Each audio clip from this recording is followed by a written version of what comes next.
What's up, YouTube? To all the traders out there, non-traders, anyone, welcome. Today I want to talk about some ICT concepts, or inner circle trader, I'm sure you all know about.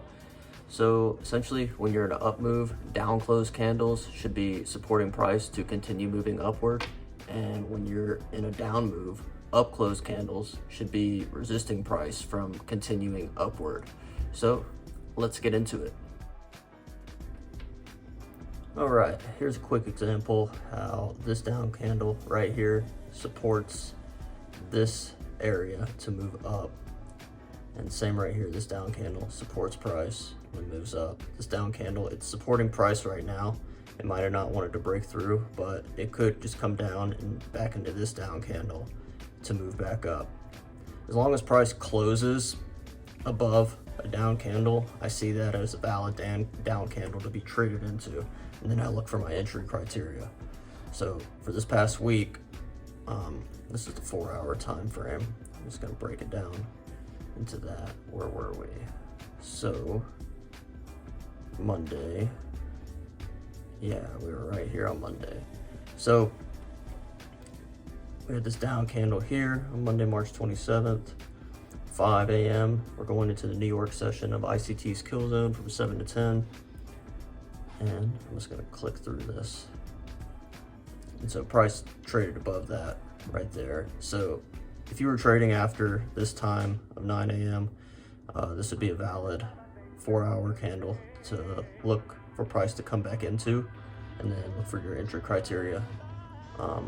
But I was looking at this 1 hour down close candle right here. Price traded through it right here and closed above the down close candle.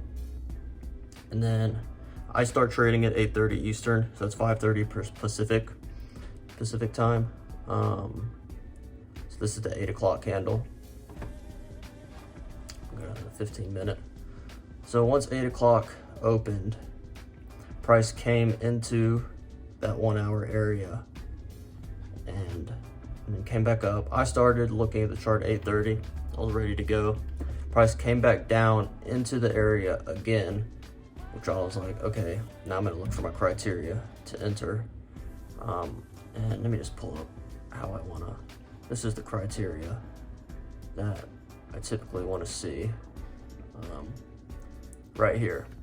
So let's make this a little smoother. So this is a 1 minute time frame coming into a higher time frame area, such as this 15 or the 1 hour candle that we were talking about. Let me go back to the area. So we had this 1 hour candle here. Price closed above the 1 hour candle. 8:30 opened, and then came into the 1 hour candle, where I'm looking for my 1 minute structure right here to happen, and then my shift. The area from the low to the high of the structural shift, I want to see a fair value gap at the 50% or below. If there's none, I don't take the trade.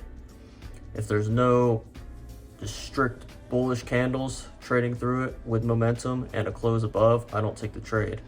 I have strict entry criteria, so it's completely mechanical, and I don't have any discretion or anything. Yeah, I might take less trades, but it's easier on my psychology, and that's just how I do my thing. So the 1 minute right here, let me just pull up the execution. Well, I can't do it if I'm in bar replay. I'll show you after. But where is 8:30? 8:30 is right here. So this is the shift. This is that exact entry criteria. Down, pull back, down, swept some liquidity right here. You want to see that sweep. And then we go up. That's the fair value gap. At or below the 50% with a close above the structure.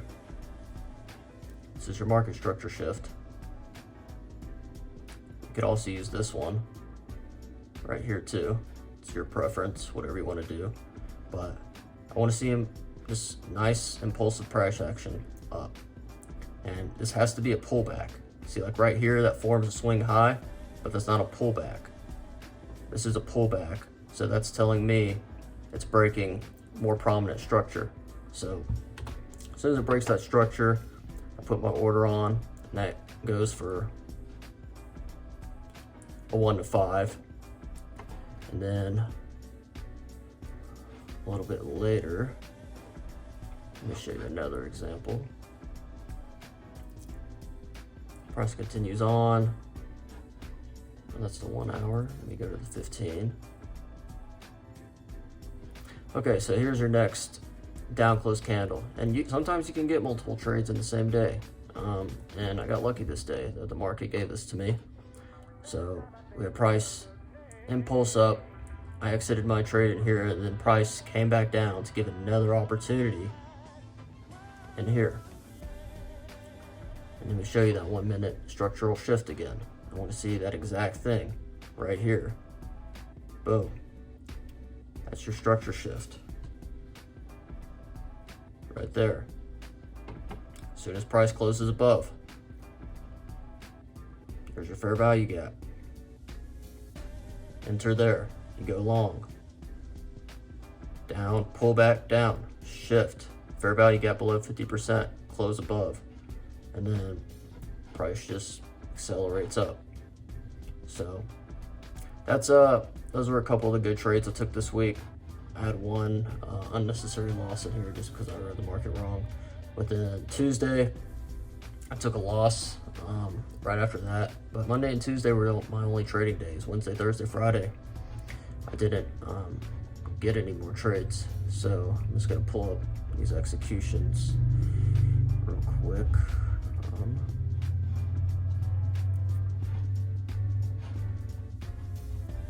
Show you on the 1 minute so you can see it nice and clear. Nice and clear. It's Wednesday. There's Tuesday. Here's a loss I took on Tuesday. It came into a 15 area that I liked. There's my market structure shift, but wanted to go lower. I think this was a 4-hour area I wanted to go into, and then it took off. But I don't take trades like this where it forms kind of a structure going into the market structure shift. Plenty of other people take trades like that. I don't care to take trades like that. I just want to see impulse, momentum, nothing getting in the way of price action going in the direction I want. So here's those executions I took. That's the buy right there. Price moves up. That was a 1 to 5.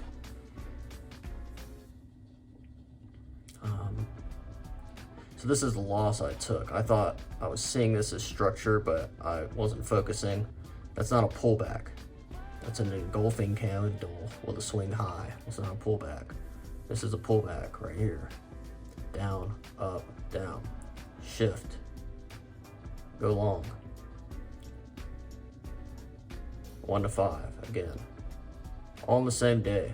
You know, it's 10%. You could be targeting these highs too if you want. It's up to you how you want to trade. I just do 1 to 5 and I'm out. So